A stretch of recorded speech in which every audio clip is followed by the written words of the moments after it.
Oh, oh, oh, oh, oh.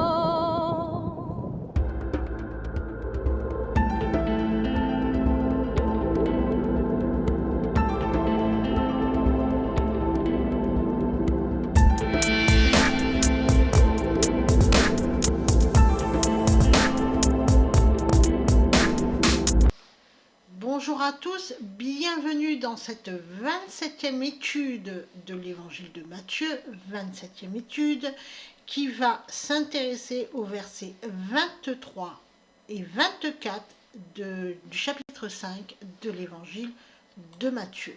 Qu'on se souvienne un peu, le chapitre 5 de l'évangile de Matthieu s'ouvre sur le discours sur la montagne qu'on a appelé les béatitudes et qu'on a vu lors de l'étude numéro 21. Et dans la continuité de son discours, Jésus-Christ va opérer une réforme de la loi morale établie par l'homme pour en ressortir uniquement la vérité, c'est-à-dire pour l'épurer de la tradition. Petit à petit, Jésus-Christ va détruire le venin du mensonge de la loi morale humaine et particulièrement pharisaïque par la vérité de Dieu. Et cela va concerner toutes les instances de nos vies. Dans l'étude, dans les versets qui nous intéressent, les versets 23 à 24, c'est toujours dans la continuité de son discours, Jésus-Christ va vraiment expliquer ce qu'est la véritable réconciliation. On a vu précédemment, lors de l'étude précédente, que Jésus-Christ est revenu sur la loi de Moïse et notamment la 6e loi, tu ne tueras point, pour l'élever à sa dimension spirituelle, sa véritable dimension. Et là, dans cette étude, on va définir, selon la parole de Dieu, et la parole c'est Jésus-Christ, ce qu'est la réconciliation. Donc on va comprendre ce qu'est le pardon à l'autre et ce que signifie l'individualité et la personnalité. Rappelons que Matthieu adresse son évangile à des croyants qui connaissent les coutumes juives et que son but est de montrer que Jésus est le Christ, le Messie annoncé par les prophéties. Il est certainement l'évangéliste qui fait le mieux comprendre que le Nouveau Testament est éclairé par l'Ancien Testament, lequel ne se comprend qu'à la lumière du Nouveau Testament. Commençons par lire les versets qui nous intéressent, les versets 23 et 24 du chapitre 5 de l'évangile de Matthieu. Si donc tu présentes ton offrande à l'autel et que là tu te souviennes que ton frère a quelque chose contre toi, laisse là ton offrande devant l'autel et va d'abord te réconcilier avec ton frère, puis viens présenter ton offrande. Dans ces deux versets, il y a deux choses que l'on doit comprendre. Ce qu'est d'abord une offrande et ce qu'est la véritable réconciliation. Que signifie présenter son offrande? Et pourquoi est-il plus important de se réconcilier avec son frère que de présenter son offrande? Remarquons aussi que Jésus dit que si ton frère a quelque chose contre toi, donc c'est moi qui ai fait quelque chose contre mon frère, et donc c'est mon frère qui me reproche quelque chose. D'accord? Donc c'est moi qui ai fait quelque chose, pour que lui me reproche quelque chose. Donc moi, je lui ai fait quelque chose de répréhensible, quelque chose de mal. J'ai mal agi envers lui. Et on verra que tout est une question de discernement et d'écoute. Qui préfère-t-on écouter? Dieu ou son ego qui nous pousse continuellement à ne pas reconnaître nos fautes? Parce que c'est très très important quand on va se réconcilier, puisque si mon frère a quelque chose contre moi, c'est que moi j'ai mal agi envers lui, et donc il faut reconnaître cela. Ce sont mes fautes. Et l'ego continuellement nous empêche de reconnaître nos propres fautes. L'ego nous place toujours en victime et nous fait chercher des excuses pour expliquer notre mauvais comportement. En effet, il va nous faire croire que si on a mal agi contre notre frère, c'est parce que finalement, c'est lui qui l'a voulu. C'est parce que lui, d'abord, s'est mal comporté. C'est parce que lui, etc., etc., etc., etc. C'est toujours la faute de l'autre, jamais de la mienne. Voilà comment nous pousse à réfléchir l'ego. L'ego nous pousse donc à l'individualité. Et Jésus-Christ nous demande de faire taire l'ego, car tant qu'on le laisse parler, tant qu'on ne rectifie pas nos pensées, il est inutile de présenter son offrande à Dieu. Voyons tout cela en détail. Relisons le verset 23. Si donc tu présentes ton offrande à l'autel et que là tu te souviennes que ton frère a quelque chose contre toi. Si donc tu présentes ton offrande à l'autel, la portée spirituelle de cette parole de Dieu est très profonde. Ici, Jésus-Christ s'adresse à la foule et à ses disciples. N'oublions pas que nous sommes dans la continuité du discours sur la montagne. Parmi la foule se trouvent des pharisiens, des sadducéens, des docteurs de la loi, ainsi que des personnes désireuses de plaire à Dieu, des personnes qui cherchent Dieu. Celui qui aime Dieu veut marcher avec Dieu. Et dans sa marche avec Dieu, il souhaite de tout son cœur être bien équipé par Dieu pour travailler avec Dieu. Et souvent, beaucoup oublient qu'ils travaillent avec Dieu et aussi pour Dieu. Les pharisiens, par exemple, pensaient travailler avec Dieu. Ils pensaient que Dieu les avait équipés de l'esprit d'intelligence pour gérer à la place de Dieu le peuple. Et dans leur pensée, ils avaient oublié que tout devait être fait pour la gloire de Dieu et non pour leur propre gloire. Ils pensaient servir Dieu, mais en réalité, ils servaient leur ego. Ainsi, les pharisiens, ainsi que les docteurs de la loi et les sadducéens, et nombreux à leur suite, étaient davantage dans l'action de faire que dans l'action de grâce. Ils étaient les premiers à courir pour accomplir les rituels d'offrande, afin de se faire voir, de paraître, afin de se donner bonne conscience. Ils étaient dans l'action car ils voulaient faire quelque chose pour Dieu et ils voulaient que ce qu'ils faisaient se fasse remarquer des autres. Or Dieu ne nous demande pas de faire, il nous demande d'être avec lui. Et tout notre travail consiste à rectifier nos pensées, c'est-à-dire à faire taire l'ego, afin d'être guidés seulement par l'Esprit de Dieu. Et alors Dieu nous mènera là où il veut nous mener, afin que l'on lui soit utile. Le travail que Dieu nous demande d'accomplir est un travail spirituel et non d'action. C'est-à-dire de mettre en place des rituels, des offrandes ou même des sacrifices, etc. etc. Dieu nous demande d'être avec lui. Dieu veut que l'on soit l'être qu'il a créé à son image et à sa ressemblance. Et il est là tout le travail qu'il nous demande d'accomplir, celui de revenir à la créature créée à son image et à sa ressemblance. Dieu nous aime pour ce que nous sommes et non pas pour ce que nous allons faire ou pouvons faire ou projetons de faire. Et donc, ce travail que Dieu nous demande d'accomplir est un travail spirituel, assidu et prolongé, qui demande de la persévérance. C'est quelque chose de continuel qui doit s'accomplir dans toutes les instances de notre vie, qui couvre toute notre existence. C'est un travail de longue haleine qui se fait avec Dieu et pour Dieu. Et petit à petit, Dieu va nous éclairer, va nous faire lâcher des choses, va transformer nos pensées. On ne pensera plus de la même façon. On deviendra aux yeux du monde une autre personne. Ce travail-là est vu comme de la folie par ceux qui sont du monde. Et parfois ce travail est douloureux car Dieu va nous faire lâcher de nombreuses choses et nous éloigner parfois de nos proches. Au temps de Jésus-Christ, l'offrande était une pratique régulière.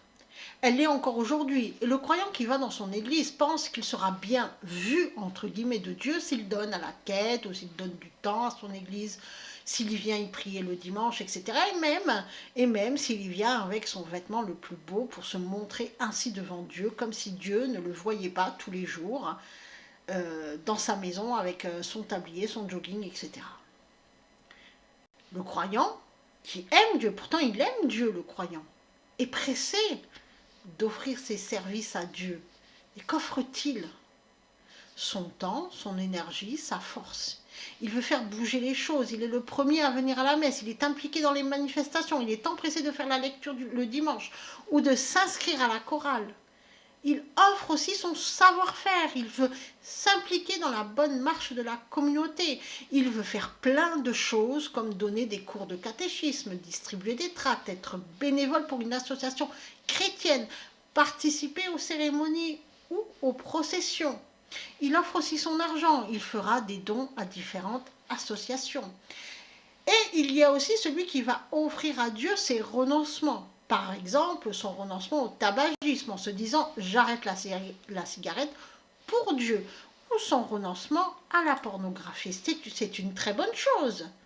Mais le fait que ça soit juste ou pas, c'est pas là la question. D'autant plus qu'il faut des personnes qui s'impliquent dans les associations, des personnes qui font bouger les choses. Mais beaucoup pensent que faire cela, c'est être quelqu'un de bien aux yeux des autres. Or, Dieu nous demande autre chose que l'offrande, puisqu'il nous donne d'abord, puisqu'il nous dit d'abord d'aller nous réconcilier avec son frère, avec notre frère. Ainsi, le militantisme, l'action, le vouloir faire, tout cela est creux et vide si l'on ne s'est pas réconcilié avec son frère. Donc on peut faire ça, mais d'abord, on se réconcilie avec son frère. On peut aller militer, on peut être dans l'action, on peut faire si et seulement si on s'est d'abord réconcilié avec son frère. Et c'est ça que nous dit Jésus-Christ. Et le fait d'aller se réconcilier avec son frère est un acte spirituel qui demande un véritable abandon à soi-même.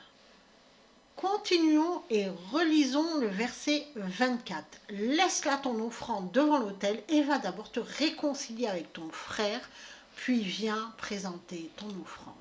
Réconcilier, en grec, c'est dialageti, conjugaison à l'aoriste et à l'impératif passif du verbe dialasso qui signifie changer, changer l'esprit de quelqu'un, réconcilier, être réconcilié, renouveler une amitié. Ce verbe est un apax, c'est-à-dire qu'il apparaît uniquement dans ce texte, donc il faut être très très prudent parce qu'on n'a pas de comparaison pour avoir véritablement son sens. Le verbe dialasso est composé de la préposition dia, qui se traduit par à travers ou en, et le verbe alasso qui signifie changer, échanger une chose par une autre, transformer. Ainsi, on a l'idée d'un changement à travers ou en Dieu, d'échanger une chose pour une autre à travers ou en Dieu, d'être transformé à travers ou en Dieu. Et ce verbe alasso découle de la racine primaire alos, qui est un adjectif qui signifie un autre. Ainsi, Dieu nous demande d'être un autre, de changer à travers lui et en lui. Et en effet, pour se réconcilier avec son frère, il faut changer son état d'esprit car il faut s'humilier devant lui, reconnaître ses torts. Et cela ne peut se faire qu'avec l'aide de l'Esprit Saint, d'où la conjugaison à l'aoriste. Il est difficile de reconnaître ses péchés devant Dieu car il faut admettre que l'on est pécheur. Ce travail se fait devant Dieu, c'est la repentance. Et l'on sait que Dieu sonde nos cœurs et nos reins, et donc il est inutile de chercher des excuses à notre comportement. Cependant, la réconciliation avec son frère se fait donc devant son frère, donc devant une tierce personne, sous le regard de Dieu. Quand on se réconcilie avec Dieu, la repentance, ça se fait uniquement devant Dieu. Il n'y a que Dieu qui écoute. Or là, il faut s'humilier devant une personne physique. Et s'humilier devant quelqu'un est encore plus difficile parce que là, c'est l'ego qui rentre en jeu. Et donc, il faut se débarrasser de son amour-propre, abandonner son amour-propre. Et c'est cela que Dieu nous demande d'accomplir, avec bien sûr son aide. Lorsque l'on demande à Dieu de nous pardonner nos péchés, on verbalise nos péchés. Et il n'y a que Dieu qui écoute. C'est pour cela que l'on peut se mettre à nu et c'est pour cela que la véritable repentance se fait devant Dieu, sans intermédiaire. Et c'est autre chose que de se mettre à nu devant une personne qui peut se moquer de nous, qui peut nous rabrouer. Devant Dieu, on peut tout dire. De toute manière, Dieu sait tout. Donc on peut tout lui dire. Et devant une autre personne, on a toujours peur du jugement. Et pourtant, c'est le jugement de Dieu qui compte. Mais devant une personne, on se dit, oh, comment elle va le prendre? Donc c'est autre chose que de reconnaître que l'on a mal agi, que l'on a fait du mal à quelqu'un. Demander le pardon à son frère, c'est reconnaître qu'on a mal agi envers lui. Et donc, on a vu, et on se souvient, ce que signifie le frère lors de l'étude précédente. Ainsi, Jésus nous demande d'aller confesser nos péchés à celui à qui l'on a fait du mal, d'aller voir la personne avec qui l'on a été, par exemple, malhonnête, la personne que l'on a blessée, et de lui demander le pardon. Ainsi, Dieu nous demande de déposer tout ce que l'on veut faire pour servir Dieu, faire la lecture le dimanche à la messe, entrer dans la chorale, etc., etc., et d'aller d'abord demander le pardon à la personne à qui l'on a fait du mal. Parce que cette personne-là, elle est meurtrie. Et tant qu'on ne lui a pas demandé de nous pardonner, elle ne peut pas nous pardonner. Et oui, il faut que cette personne puisse, elle, pardonner, se libérer de sa souffrance. En effet, on ne peut pas pardonner à quelqu'un si ce quelqu'un ne nous demande pas de lui pardonner. Donc Dieu nous demande de donner la possibilité à l'autre de pardonner en lui demandant de nous pardonner. Ainsi, Dieu nous demande de réparer le plus possible les conséquences de nos fautes. Et pour cela, il faut faire tomber notre ego, notre forteresse de l'égoïsme, afin de changer notre état d'esprit avec l'aide de Dieu, parce que ça ne peut se réaliser qu'avec Dieu. Ainsi, qu'est-ce qui s'oppose à cette réconciliation? Notre individualité, bien sûr. Cette individualité qui veut que l'on soit dépendant de Dieu, qui s'oppose à la charité et qui nous pousse à nous affirmer en tant qu'individu qui évolue pour lui-même et non pour la grâce de Dieu. Et cette constante affirmation de soi-même s'oppose à notre vie spirituelle puisque nous formons un tout avec Jésus-Christ. Et elle nous mène où? Au paraître. Au fait de croire que nous menons une existence par rapport au regard de l'autre, comme le faisaient les pharisiens qui se montraient, qui pensaient que leur statut, représenté par leurs vêtements riches et leur fausse piété, était leur existence, et qu'ils devaient préserver ce statut pour se sentir vivant. L'individualité nous fait penser que le paraître est celui que nous sommes, alors que le paraître, c'est justement ne pas être. Pas être. L'individualité nous fait mener une existence dans le mensonge, une existence de celui qui joue un rôle pour paraître quelqu'un aux yeux des autres, mais qui n'est jamais lui-même. C'est comme porter un masque en permanence. C'est comme jouer un rôle en permanence. Et ce masque, pour ça d'ailleurs des fois qu'on dit il fait son cinéma. Et ce masque peut revêtir plusieurs aspects.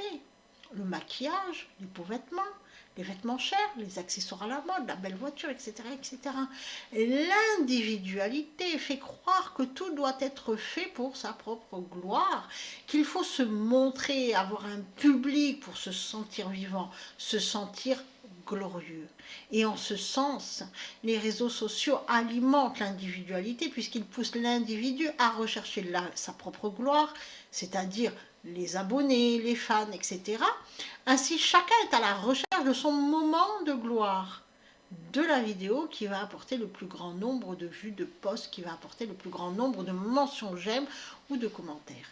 Et dans ce domaine, tout est bon pour faire le buzz, comme on dit. Même les contenus immoraux et amoureux.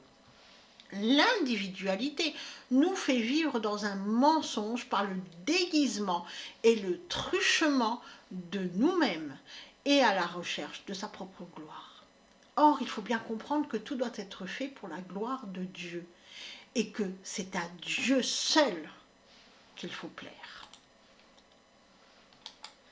Comprenez et retenez que Dieu a créé l'homme pour sa gloire. Et l'individualité fait oublier à l'homme cette vérité pourtant essentielle. Si l'on comprend que Dieu a créé l'homme pour sa gloire, alors on s'humilie devant Dieu et l'on recherchera uniquement la gloire de Dieu et non sa propre gloire. Et à ce moment-là, le masque tombera et l'on ne sera plus dans le paraître, mais dans l'être. Dieu veut nous unir à lui, veut s'unir à nous. Mais tant que l'on ne fait pas tomber le masque, tant que l'on s'accroche inutilement à son individualité, tant que l'on ne s'en remet pas entièrement à lui, il ne le peut pas, car c'est volontairement que l'on doit faire le choix de devenir l'être que Dieu a créé à son image et à sa ressemblance. Et pour cela, il faut renoncer à son individualité, à son ego, et donc renoncer au vieil homme, à sa nature humaine. Ainsi, l'individualité se brise afin que se développe et s'épanouisse la personnalité, ce que nous sommes en réalité. Ainsi, je vais vous laisser méditer sur ces deux paroles de notre Seigneur Jésus-Christ avant même de donner ces quelques versets, de faire une lecture de sens de ces deux versets, les versets 23 et 24. On va lire deux paroles de notre Seigneur Jésus-Christ. La première, elle se trouve en Matthieu, chapitre 16, verset 24. Si quelqu'un veut venir après moi, qu'il renonce à lui-même. Qu'il renonce à lui-même. La seconde, on peut la lire en Luc, chapitre 12, verset 57 à 59. Et pourquoi ne discernez-vous pas de vous-même ce qui est juste ? Lorsque tu vas avec ton adversaire devant le magistrat, tâche en chemin de te dégager de lui, de peur qu'il ne te traîne devant le juge et que le juge ne te livre à l'officier de justice et que celui-ci ne te mette en prison. Je te le dis, tu ne sortiras pas de là que tu n'aies payé jusqu'à la dernière pipe. Cette parole, nous allons la revoir, bien sûr, dans l'étude qui arrive, celle où il faudra rectifier son comportement, on verra, on la retrouvera. Maintenant, méditons aussi sur ce verset que l'on trouve au psaume 51, verset 17. Les sacrifices qui sont agréables à Dieu, c'est un esprit brisé. Ô Dieu, tu ne dédaignes pas un cœur brisé et contrit. Un esprit brisé, c'est celui qui s'humilie, c'est celui qui arrive à accepter ses fautes et qui va se réconcilier avec son frère. C'est celui qui admet ses fautes. C'est lui l'esprit brisé. Maintenant que tout cela est dit, on va pouvoir lire nos deux versets, les versets 23 et 24, dans leur traduction en sens.